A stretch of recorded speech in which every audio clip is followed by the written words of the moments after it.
کیا آپ جانتے ہیں وہ رات جس کی عبادت 1000 مہینوں سے بہتر ہے، وہ رات شب قدر کی رات ہوتی ہے۔ شب قدر یا لیلۃ القدر جو قرآن و حدیث سے ثابت ہے۔ اللہ پاک قرآن پاک میں ارشاد فرماتا ہے اِنَّا أَنزَلْنَاهُ فِي لَيْلَةِ الْقَدْرِ وَمَا أَدْرَاكَ مَا لَيْلَةُ الْقَدْرِ، بے شک ہم نے اسے شب قدر میں اتارا اور تم نے کیا جانا شب قدر کیا ہے۔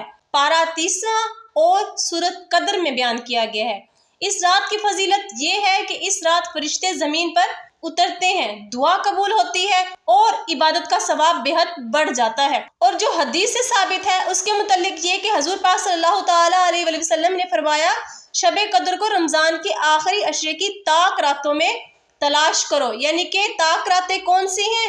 21، 23، 25، 27 اور رمضان المبارک کی 29ویں رات ہو سکتی ہے۔ اس رمضان المبارک شب قدر کو ضائع مت کریں، زیادہ سے زیادہ عبادت کریں اور دعا کریں۔